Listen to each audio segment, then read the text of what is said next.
If you don't want to live with my parents, then we are getting a divorce.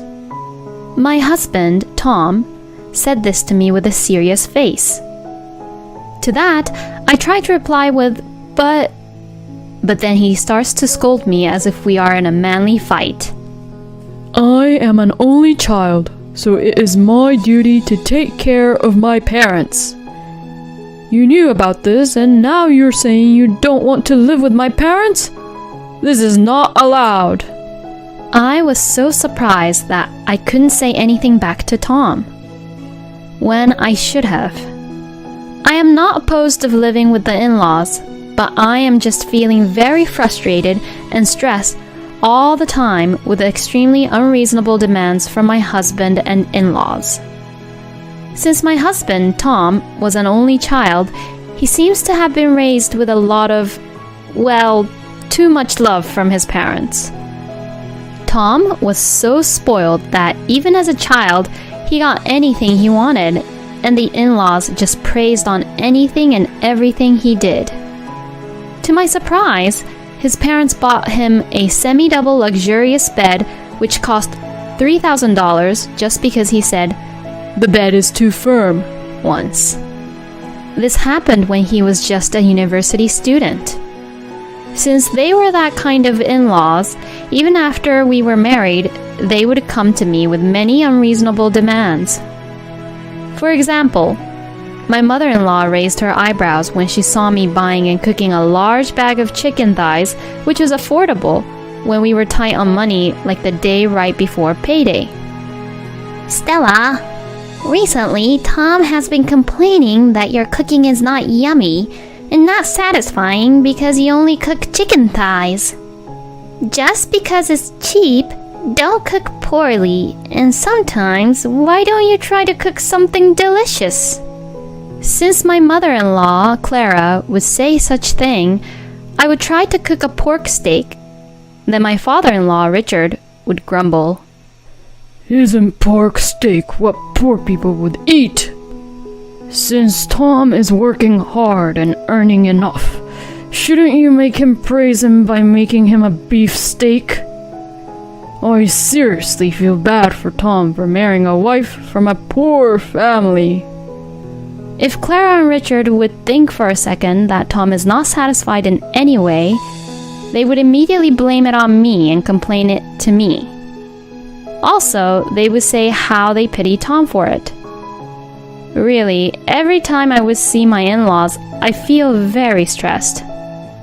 But Tom is an only child.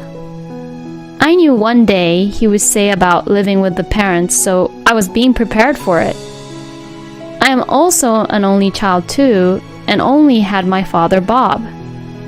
We were well off, and Bob raised me all on his own. Bob was really good at house chores too. So every time I would go back and visit him, that's all I needed to do. Bob also didn't expect anything from me. I understand that you already have too much plate on yourself by dealing with the parents-in-law. No need to worry about me, Stella. Every time I visit him, he would always tell me that, and also make sure that he was very proud of me for it. Perhaps it was because of those words from my father, I was able to withstand the unreasonable demands from Clara and Richard. Just then, my father passed away. According to my father's friend, Sam, who came to the funeral, told me that Bob had been suffering from cancer for several years.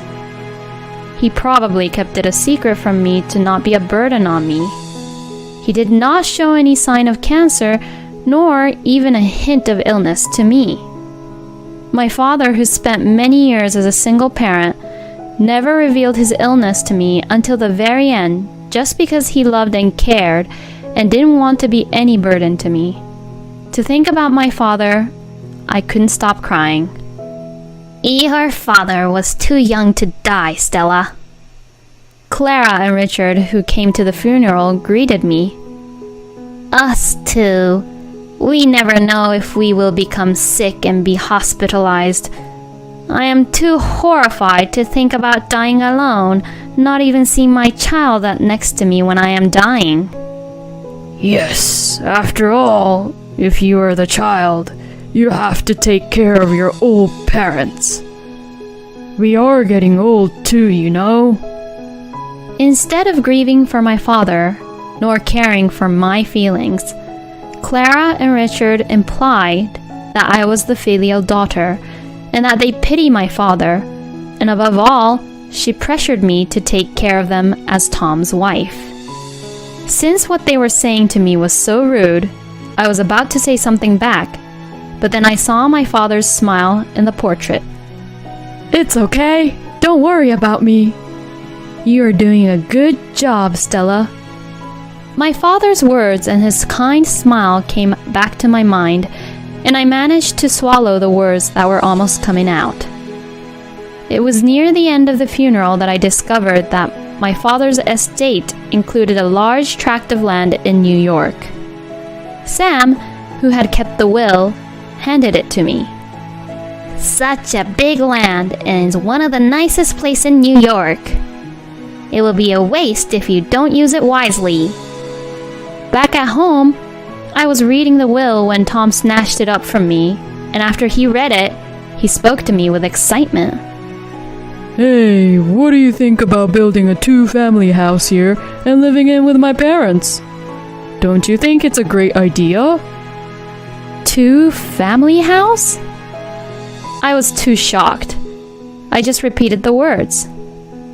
Why is my husband deciding on how to use the land I inherited to suit him and his parents? It's too early to make a decision about it. Let me contemplate about it. What are you saying? There's no need to contemplate about it. For this kind of things, you should make fast decisions. Besides, I have been thinking about how to live with my parents for a long time now. Then came with this inheritance of a land. Perfect! I bet God is telling us to build a 2-family house on this land. Don't you think so? I don't think so at all. There wouldn't be a God who would suggest such thing. I took a very deep breath and told him, Wait, since I am the one who inherited this land from my father, let me contemplate on how to use this land. Wife's things belong to her husband's also. Tom yelled back at me. Besides, you have been living off my income, and when you inherit a land, you're saying it only belongs to you, and you alone. Isn't that too convenient? If you are saying such things, then stop using my money. I didn't say it belonged to me and only belonged to me. Since I am the one who inherited it, I have my say in how to use this land, and I wanted you to hear me out about it. If you have a better idea than mine, I'm all ears. Tom crossed his arms and glared at me as if to say something. I can't think of any because it's too sudden. See, I knew it. There isn't any better idea. Wait, let me do my researches and let me choose the best way to use this land. We don't have that kind of time to contemplate on it. Tom turned his back to me. At this time, I couldn't talk to him any further. After this conversation about the inheritance of the land, I tried several times to discuss about it, but Tom would not listen to me at all. The only thing he would say back to me is, "We're building a 2-family house." Sam, whom I spoke to briefly at the funeral, called me to check on me several times because he was concerned about me. Now that my father has passed away, Sam was my only source of comfort, and thanks to him, I was able to keep my feelings into perspective and remain unbroken by Tom because Sam was listening and hearing me out on what was happening between Tom and I. After about 6 months had passed, someone claiming to be an employee of a major house building company called me. The house you have ordered is about to be completed, and we were wondering if we could set a date for your final check. What? Ordered house? I repeated in a questioning tone, and the person on the other end of the phone sounded puzzled as he explained. He said the house was ordered to be built 6 months ago. Tom, what is this about? Did you order a house to be built behind my back without mentioning it to me? I asked Tom on the same day, but the answer I got back from him had no sign of apology. You were taking too much time to contemplate, so I went ahead and decided for you. But you just did it without discussing it with me, which is horrible. If I didn't do what I had done, you won't listen and just be unreasonable, and nothing will get decided at all. What do you mean by unreasonable? Is it wrong for me to have an opinion on what to do with my land? It's not your land. I said it before. Wife's things belongs to her husband's also. Don't make me repeat. But you could have said something about it to me. Tom just sighed loudly, purposely, and said, "What a pain in the ass," under his breath. You don't want to live with my parents that much, huh? That is not the point. I have the right to have a say in how the land is used. Anyways, if you don't want to live with my parents, let's divorce. I was surprised at how quickly this conversation went. Is my husband threatening me for a divorce just because I don't want to listen and give in to his idea of building a house to live with his parents? But I am an only child, and it is my duty to live and take care of my parents. You knew about this, and you have no right to say no to it. And this is the reason why I have left Tom. I had no hesitation signing the divorce paper. I was treated in such an unreasonable manner. My love for him was gone, and I have nothing but frustration and stress from Clara and Richard. Both Tom and his parents told me to get out, but I preferred it that way anyways. My only regret was that they took my land, which my father had left me away from me. I called Sam and told him what had happened to that land. That must have been hard. His voice was filled with sympathy, but soon became powerful. But don't worry, we'll get that land back. What? Without answering my question, Sam just smiled. After the divorce, I was living in an apartment. I was looking for a job which I was having difficulties, but I was in no rush. I already had a well-planned-out plan for a stable life in the future. My only concern was the land I had gotten from my father. I didn't understand what Sam meant, but I still decided to wait and believe in him that everything would be alright because he was my father's friend. Then, I received a phone call from Tom. Hey, you signed a contract to build a mansion on that land. Why didn't you tell me so?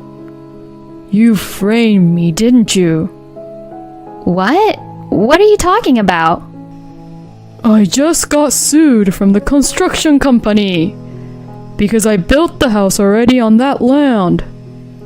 Since he called me when I was meeting up with Sam, I made a gesture of questioning what Tom was talking about. Sam just smiled at me and took the phone away from me and started to talk to Tom. Hey, Tom, you're speaking too loud. Everyone can hear you. Don't you know how to speak to a lady? The way you speak, wouldn't it be considered as a moral harassment? Huh? Who are you? Sam was right. Tom's voice was so loud that I could hear him when the phone is in Sam's hand. I am an old friend of Stella's father. I have heard a lot from him. Stella's father is the one who made the contract to build the mansion. He was worried that you and your parents would use this land without Stella's permission, even though Bob only left it to Stella, so he made a contract to build a mansion before his death. Why didn't I hear about this? It was written in the will. You took the will away from Stella before she could finish the last page of the will, didn't you? Also, you yourself read only the beginning of the will and felt better about it, and didn't read the will till the end, isn't that right? Sam was right. Tom did take the will away from me while I was still in the middle of reading. After he took the will away from me, he never let me read it again.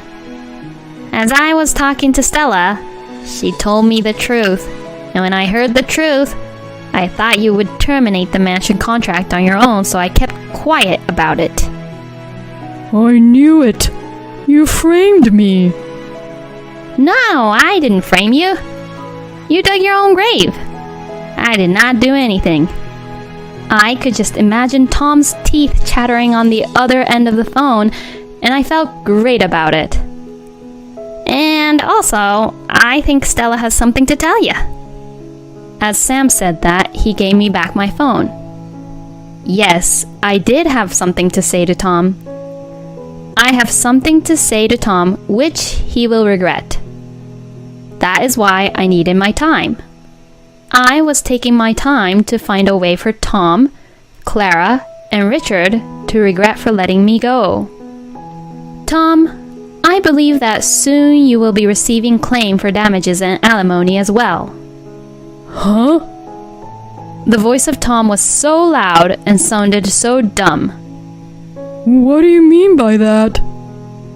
Tom, since you used my land behind my back without my permission, I was so frustrated, so I did my research a lot.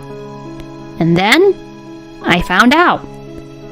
I found out that I was able to claim for the damages if a house is built on the land without a permission. You've got to be kidding me. It wasn't without a permission, because what belongs to the wife belongs to the husband. But I am not your wife right now, am I? As I said this, Tom just didn't know what to say back. That land is still mine right now. Because we got divorced, you and your parents have no right whatsoever to use my land at all. But when I built the house, it was while we were married. Yes, behind my back, without my permission.